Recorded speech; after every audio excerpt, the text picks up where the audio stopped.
আমরা দেখতে চলেছি দানাং নামে ভিয়েতনামের একটি বিশেষ শহর। আপনাদের বোঝার সুবিধার জন্য ভিয়েতনাম দেশটিকে আমরা 3টি ভাগে ভাগ করে নিই। উত্তর ভাগে পড়ে রাজধানী হ্যানয়, দক্ষিণে হো চি মিন শহর, যেটি আগে সাইগন নামে পরিচিত ছিল, এবং দেশের মধ্যভাগে অবস্থিত দানাং শহরটি। দানাং শহরটিতে আছে বেশ কিছু দর্শনীয় স্থান। এছাড়া আশেপাশে আছে তিনটি ইউনেস্কো ওয়ার্ল্ড হেরিটেজ সাইট। 1 নম্বর রাজাদের শহর বা ইম্পিরিয়াল সিটি অফ হুয়ে, দ্বিতীয় পুরানো শহর বা ওল্ড সিটি হয় অ্যান, তৃতীয় ধর্মীয় বা রিলিজিয়াস সিটি মাই সন। শুরু করা যাক মধ্যমণি দানাং দিয়ে। আমাদের দেখা অন্য শহরগুলি পরবর্তী ভিডিওতে দেখতে পাবেন। চীনা সাগরের পাশে এই শহর নিজেই প্রাকৃতিক সৌন্দর্যে ভরপুর। সমুদ্রের তটভূমি চিকচিকে সাদা বালিতে পরিপূর্ণ, আছে পাহাড়, আর এসবের সাথে বয়ে চলেছে হ্যান নদী।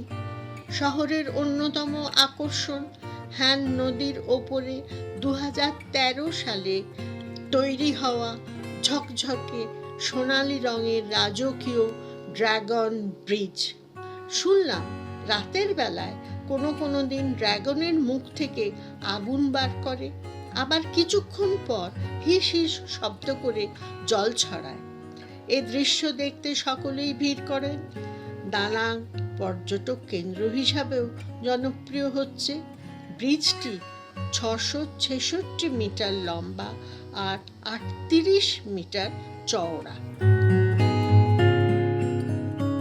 দানাং শুধু প্রাকৃতিক দানেই সমৃদ্ধ নয়, ইতিহাসের ঘটনাক্রমেও পরিপুষ্ট। এখানে 192 খ্রিস্টাব্দ নাগাদ চীন থেকে আগত বিখ্যাত চম্পা সাম্রাজ্যের অস্তিত্ব ছিল, এবং 875 থেকে 1000 খ্রিস্টাব্দ পর্যন্ত চম্পাদের রাজধানী ছিল দানাংয়ের খুব কাছে। চম্পারা ভারতীয় সংস্কৃতির দ্বারা বিশেষভাবে প্রভাবিত হয়েছিল। হ্যান নদীর উৎস মধ্য ভিয়েতনামেরই অন্য একটি প্রদেশে। তার নদীমুখ বেশ প্রশস্ত, আর নদীটি গিয়ে মিশেছে চীনা সাগরে। এই প্রাকৃতিক বৈশিষ্ট্যের সঙ্গে সামঞ্জস্য রেখে জায়গাটির নামকরণ হয় দানাং, কারণ চম্পাদের ভাষায় দা নাক শব্দ এমন ঘটনাই বোঝায়। 11 শতাব্দীতে চম্পারা তাদের ক্ষমতা হারায়, এবং এইসব জায়গায় দলে দলে ভিয়েতনামিরা চলে আসে। অন্যদিকে সাগরের উপকূল হবার দৌলতে পশ্চিমী দেশ থেকে আবার পূর্বের ইস্ট ইন্ডিয়া কোম্পানিও এখানে এসেছে।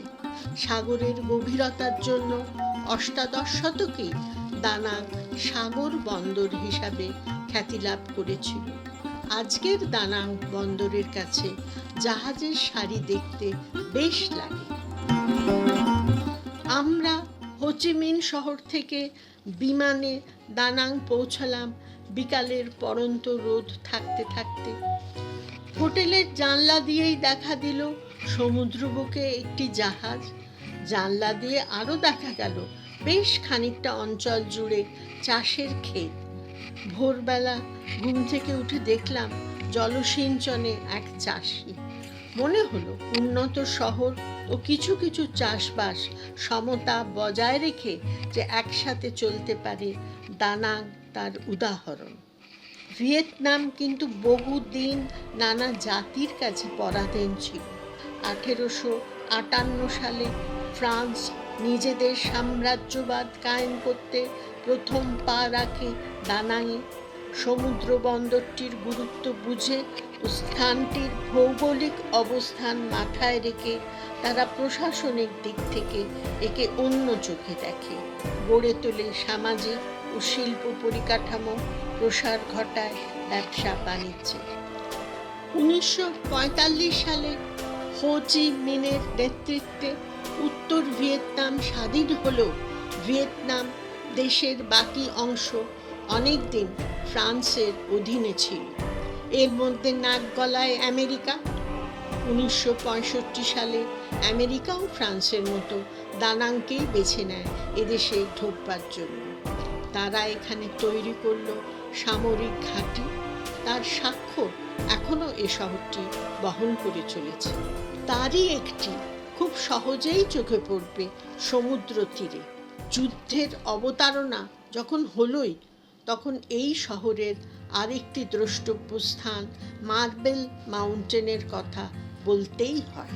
চুনা পাথরের 5টি পাহাড়ের সমাহারে বিরাজ করছে সপ্তদশ শতাব্দীতে খুঁজে পাওয়া মার্বেল মাউন্টেন। জল, বায়ু, আগুন, ধাতু ও কাঠ, এই 5টি মৌলিক উপাদানের প্রতীক পাহাড়গুলি। এই ধারণার পিছনে যে বিশ্বাস থাকুক না কেন, এরা আধুনিককালে ভিয়েতনামে ঘটা অবাঞ্ছিত ঘটনাবলীর নীরব সাক্ষী। ভিয়েতনাম যুদ্ধের সময় এরই কান ঘেঁষা দূরত্বে ছিল আমেরিকার যুদ্ধ বিমান ঘাঁটি। যুদ্ধ মোকাবিলায় ভিয়েতকংরাও, অর্থাৎ সাম্রাজ্যবাদ বিরোধী শক্তি, জল পাহাড় থেকে যুদ্ধ পরিচালনা করতেন। এই পাহাড়ের গুহায় গড়ে তুলেছিল তাদের যোদ্ধাদের হাসপাতাল। 1972 সালে এখান থেকে 22 জনের একটি মহিলা জোট 19টি আমেরিকার যুদ্ধ বিমান অবতরণ করাতে সমর্থ হন। যুদ্ধে ভিয়েতনামি মহিলাদের জলজলে রূপ চিরকাল চোখে ভাসবে ও দেশের কিছু মিউজিয়াম পরিদর্শন করলে। পর্যটকদের কাছে পঞ্চপাহাড় নানাভাবেই আকর্ষণীয়, যদিও এখন শুধুই জল পাহাড়টি সকলের জন্য খোলা। 156টি উঁচু উঁচু সিঁড়ি পেরিয়ে শেষের প্রশস্ত চাতালে পৌঁছাতে হয় এখানে। অবশ্য লিফটের ব্যবস্থা আছে। মার্বেল মাউন্টেনের জলপাহাড় অংশটি নিয়ে দ্বিতীয় পর্ব। এখানে দেখা যাবে চীনা ও বৌদ্ধ সংস্কৃতির ধারায় অপূর্ব স্থাপত্য ও ভাস্কর্যে ভরা বিশাল জায়গাটির শান্ত ও স্নিগ্ধ রূপ। শহরে আছে চম্পাদের ভারতীয় সংস্কৃতির নিদর্শন স্বরূপ বিখ্যাত চ্যাম মিউজিয়াম। ওই দেশের সমুদ্র তীর যেমন আমাদের মুগ্ধ করেছে, ওদের ব্যবহার ও আন্তরিকতার গল্প আপনাদেরও নিশ্চয় মুগ্ধ করবে।